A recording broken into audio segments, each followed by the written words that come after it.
സ്നേഹിതന്മാരെ, എല്ലാവർക്കും നമ്മുടെ പുതിയ വീഡിയോയിലേക്ക് സ്വാഗതം. NH-66 ദേശീയപാത വികസനത്തിന്റെ ഭാഗമായി ഇപ്പം ഞാനുള്ളത് പന്തീരങ്കാവിന് തൊട്ടടുത്ത് നമ്മുടെ മൂർക്കനാട് എന്ന പ്രദേശത്തോട്ടുള്ളത്. നമ്മുടെ കേരളത്തിലെ നമ്മുടെ കോഴിക്കോട് ബൈപ്പാസിലെ ഒരു ഫുട് ഓവർ ബ്രിഡ്ജാട്ടോ. ഇതിൻ്റെ വർക്ക് ഇതാ ഇവിടെ അടിപൊളിയായിട്ട് അതിൻ്റെ മുകളിൽ എടുത്തു വെക്കൽ കഴിഞ്ഞിട്ടോ. എടുത്തു വെക്കുന്ന വീഡിയോ നമ്മൾ ഇതിലിടാം. അടിപൊളി കാഴ്ച. പിന്നെ അതുകൂടാതെ നമ്മുടെ NHAI കർശന നിലപാടെടുക്കാൻ തുടങ്ങിയിട്ടുണ്ട് കേട്ടോ. അപ്പോൾ സ്നേഹിതന്മാരെ, എല്ലാവരും സപ്പോർട്ട് ചെയ്താളി, ലൈക്ക് ചെയ്താളി, സബ്സ്ക്രൈബ് ചെയ്യാത്തവർ സബ്സ്ക്രൈബ് ചെയ്താളി കേട്ടോ. അതിൻ്റെ മുകളിൽ വർക്കൊക്കെ നടക്കുന്നുണ്ട്. അപ്പോൾ നമ്മൾ NHAI എന്ന് പറഞ്ഞിട്ടുണ്ടെങ്കിൽ ഇതിൻ്റെ സെൻറ്ററിലുണ്ടല്ലോ, ഇതിൻ്റെ സെൻറ്റർ ഭാഗത്ത് കാലില്ലായിരുന്നു കേട്ടോ. പില്ലർ ഇരുമ്പിൻ്റെ കാല് അവരില്ലാതെ നമ്മുടെ KMC എടുത്തു വെക്കാനുള്ള പരിപാടിയാണ്. കുറേ കാലം ഒരു 2-3 ആഴ്ച അവിടെ ഇങ്ങനെ തൂങ്ങിക്കിടന്ന് നിങ്ങൾ കണ്ടിട്ടില്ല ഇതിലെ പോകുന്ന സമയത്ത്. അപ്പോൾ അത് അവർ NHAIൻ്റെ ആൾക്കാർ വന്നിട്ട് പറഞ്ഞു, സെൻറ്റർ ഭാഗത്ത് കാല് വെച്ചിട്ട് അത് എടുത്ത് വെച്ചാൽ മതി കേട്ടോ. എന്താണെന്ന് വെച്ചാൽ സെൻറ്റർ ഭാഗത്ത് എടുത്തു വെക്കാതെ കാല് വെക്കാതെ NHAIക്ക് ഒരുപാട് പ്രശ്നങ്ങൾ ഇപ്പം അവിടെ ഇവിടെയൊക്കെ സംഭവിക്കുന്നുണ്ടല്ലോ. അപ്പോൾ അവരും കർശന നിലപാടിലേക്ക് എത്തിയിരിക്കുന്നുണ്ട്. അപ്പോൾ ഇത് അങ്ങനെ കൊടുത്താൽ മതി എന്നുള്ളൊരു ഇതിലായിരിക്കും കേട്ടോ. KMC അതിന് ഉറപ്പുണ്ടാവും, പക്ഷേ NHAIക്ക് ഉറപ്പില്ല. അതുകൊണ്ട് അവർ സെൻറ്ററിൽ അവരിതാ തൊട്ടടുത്ത ദിവസങ്ങളവിടെ കോൺക്രീറ്റും കാലൊക്കെ വെച്ച് ഇതിൻ്റെ മുകളിൽ എടുത്തു വെക്കലും കഴിഞ്ഞു കേട്ടോ. സംഭവം പൊളി. KMC എന്തായാലും നമ്മുടെ ബൈപ്പാസ് ഉദ്ഘാടനത്തിൻ്റെ തയ്യാറെടുപ്പിനാട്ടോ. എല്ലാ ഭാഗത്തും തകൃതിയായിട്ടുള്ള വർക്കാട്ടോ നടന്നുകൊണ്ടിരിക്കുന്നത്. അപ്പോൾ നമ്മുടെ ഇവിടെ ഒരു സ്കൂളൊക്കെ ഉണ്ട്.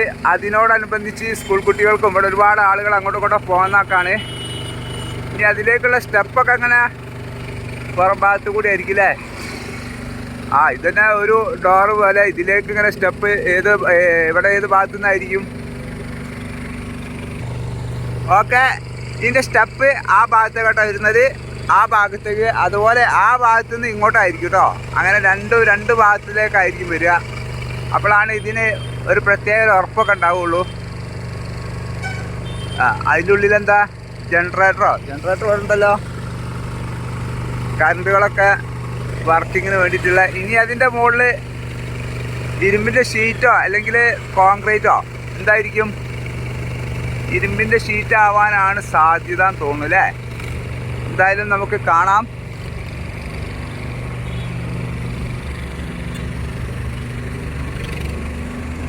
അതെന്തായാലും നന്നായില്ലേ.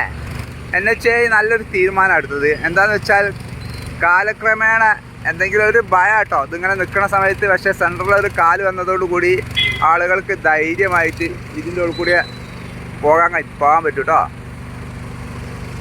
അപ്പോൾ അതേതായാലും നന്നായി. ഇപ്പോൾ ഈ ഭാഗം റോഡ് ഏകദേശം നമ്മുടെ ആ ഭാഗത്തുള്ള സർവീസ് റോഡിൻ്റെ വർക്ക് എന്തായി നമുക്കൊന്ന് പോയി നോക്കാം.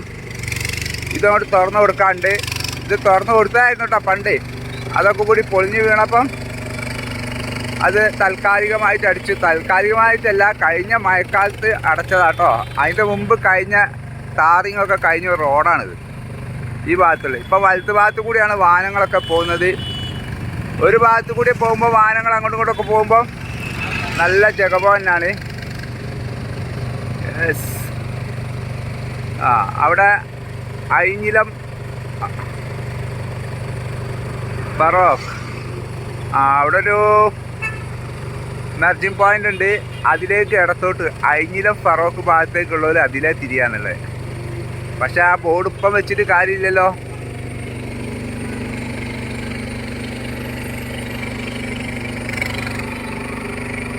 അയിഞ്ഞിലം അവിടെയൊക്കെ സർവീസ് റോഡ് 3ാമത്തെ പാലത്തിൻ്റെ വർക്ക് ചെയ്യാതെ ആ ബോർഡ് വെച്ചിട്ട് എന്ത് കാര്യമുള്ളത്.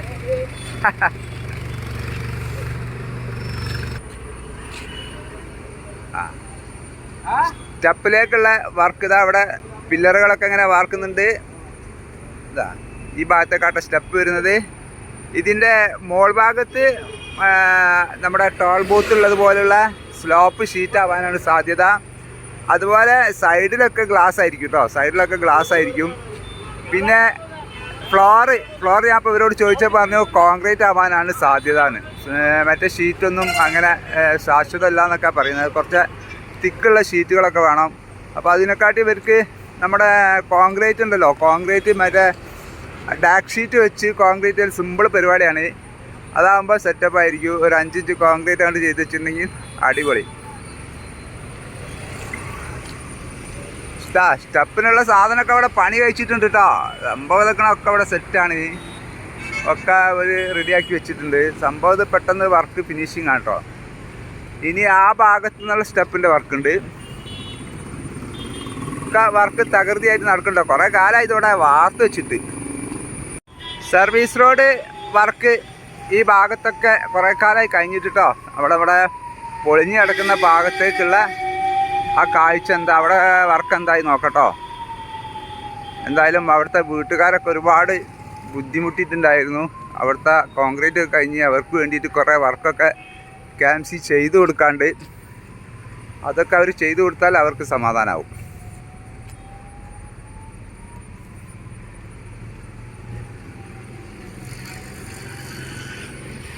ഇപ്പോഴത്തെ അയിഞ്ഞിലം ഫറോക്ക് ഇടത്തോട്ട് തിരിയുക. അവിടെ ഒരു മെർജിങ് പോയിൻ്റ് വരുന്നുണ്ടോ? മെർജിങ് പോയിൻറ്റിൻ്റെ മാർക്കിംഗ് ഒന്നും അവിടെ കാണില്ലല്ലോ. ഇപ്പം നേരത്തെ പറഞ്ഞാൽ ഞാൻ ഒന്നുകൂടി പറയാട്ടോ. അതായത് ഇപ്പോഴേ ഇവിടെ നിന്ന് ഇങ്ങോട്ട് തിരിഞ്ഞിട്ടുണ്ടെങ്കിൽ പിന്നെ അയിഞ്ഞിലത്തേക്ക് അവിടെ പാലില്ലാതെ 6 വരിപ്പാത തുറന്നു കൊടുത്തിട്ടുണ്ട്. പിന്നെ എങ്ങനെ അവർ ഫറോക്കിലേക്ക് അയിഞ്ഞിലത്തേക്ക് അങ്ങ് തിരിയുക? ബോർഡ് ഇപ്പോഴേ കൊടുക്കണ്ടായിരുന്നു. ആ സമയമാകുമ്പോൾ കൊടുത്താൽ മതിയായിരുന്നു അല്ലേ?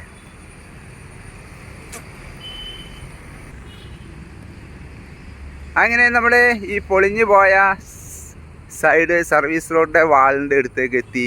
ഇവിടെ ഏകദേശം ഉയരങ്ങളിലേക്ക് എത്തി. വർക്ക് ഇതാ ഇപ്പോഴും നടന്നുകൊണ്ടിരിക്കുന്നുണ്ട് കേട്ടോ.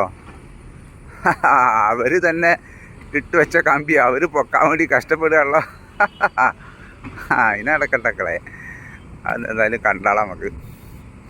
അവർ ഞാൻ ഇതിൻ്റെ മുമ്പത്തെ വീഡിയോയിൽ കാണിച്ചില്ലേ, ഇവർ പൊളിഞ്ഞ സമയത്ത് 6 വരിപ്പാതക്ക് ഒരു അപകടം പറ്റണ്ട വിചാരിച്ചിട്ട് പ്രത്യേക ഒരു മറ്റേ നമ്മുടെ റെയിൽവേ ട്രാക്കിൻ്റെ ഐറ്റാ സൈസ് കമ്പികൾ വന്നിട്ട് ഇവരിവിടെ ഒരു വലിയൊരു വാള് പോലെ ഉണ്ടാക്കിയിരുന്നു കേട്ടോ. അത് പൊക്കാൻ വേണ്ടി മണ്ണിലൊക്കെ ടൈറ്റായി ഉണ്ടാവും. നമ്മൾ JCB കൊണ്ട് പൊക്കാൻ കഴിയുമെന്ന് തോന്നുന്നില്ല. ഇനി മറ്റേ ക്രെയിൻ കൊണ്ടുപോകേണ്ടി വരുമോ? അത് വീണുപോയോ?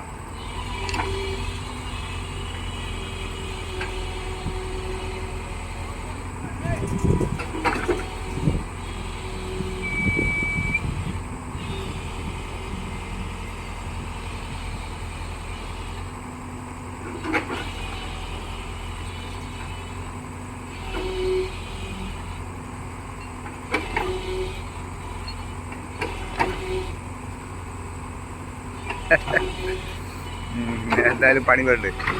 അതവിടെ കിടക്കട്ടെ. അപ്പോൾ ഇവിടെ സൈഡ് വാളിൻ്റെ കോൺക്രീറ്റുകളൊക്കെ സെറ്റാക്കി റെഡിയാക്കിയിട്ടുണ്ട് കേട്ടോ. ഇനിയും ഇതാ കുറച്ചുകൂടി പൊങ്ങാണ്ട് ഈ ഹൈറ്റിലും കൂടി ഇതാ ഈ കമ്പിയിട്ട ഹൈറ്റിലും കൂടിയൊക്കെ പൊങ്ങാണ്ട്. അതുകൂടി കഴിഞ്ഞാൽ ഈ ഭാഗത്തുള്ള ആൾക്കാർ ഇവർക്ക് സേഫായിട്ടോ. എല്ലാം ഞാൻ ഇവർക്കൊന്നും ചെയ്തില്ലെങ്കിൽ സംഭവം ഇവിടെ ഒരു കിണറുണ്ട്. അതൊക്കെ ഇനി ഇവർ KMCൻ്റെ അതിൽ ക്ലിയർ ചെയ്ത് കൊടുക്കണ്ട. അവിടുത്തെ കിണർ ഇതും കൂടി അവിടെ പൊക്കി കഴിഞ്ഞാൽ ഇവിടെ നിന്നുള്ള വെള്ളലിപ്പം അങ്ങോട്ട് തടഞ്ഞു അത് ഒഴിവാക്കി കിട്ടും. അതിന് തന്നെ കുറേ ആക്കം കിട്ടും ഇവിടുത്തെ ആൾക്കാർക്ക്. അപ്പോൾ അതൊക്കെ പൊക്കണമെങ്കിൽ അത് എടുത്ത് ഒഴിവാക്കണം.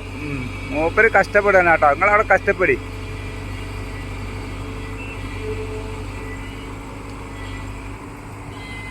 അത് ഓൻ ബാക്കോട്ട് വലിച്ചാൽ കുറേ ചെരിഞ്ഞിട്ടില്ലോ.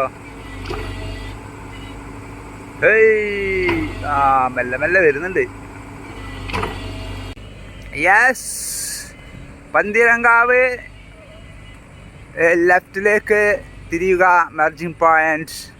കാറുകൾക്ക് 100 കിലോമീറ്റർ, ട്രക്കുകൾക്ക് 100 കിലോമീറ്റർ സ്പീഡ്. ട്രക്കുകൾക്ക് 80 kilometre speed. Mangaluru 245 kilometre. Mumbai 1180 kilometre ഇവിടുന്ന്. അപ്പോൾ നീട്ടി അവിടെ നടന്നാൽ മതിയല്ലേ? ഒരു 10 ദിവസം കൊണ്ട് മുംബൈയിലെത്തും. ഒരു ദിവസം 60 കിലോമീറ്റർ കിടക്കാം. ഓക്കെ. അല്ല ഇവിടെ ഈ ടാറിങ് ഞാൻ പറഞ്ഞ കുറേ കാലമായിട്ട് കഴിഞ്ഞിട്ട് കേട്ടോ.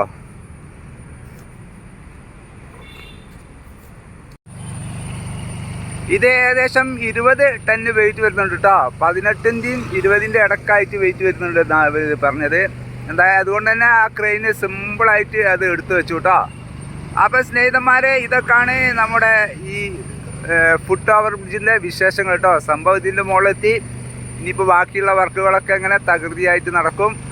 അപ്പോൾ വീഡിയോ ഇഷ്ടപ്പെട്ടാൽ എല്ലാവരും സപ്പോർട്ട് ചെയ്യട്ടോ, ലൈക്ക് ചെയ്യുക, സബ്സ്ക്രൈബ് ചെയ്യാത്തവർ സബ്സ്ക്രൈബ് ചെയ്യുക. പിന്നെ നിങ്ങളുടെ അഭിപ്രായങ്ങളൊക്കെ ഒന്ന് കമൻറ്റിലൂടെ അറിയിക്കട്ടോ.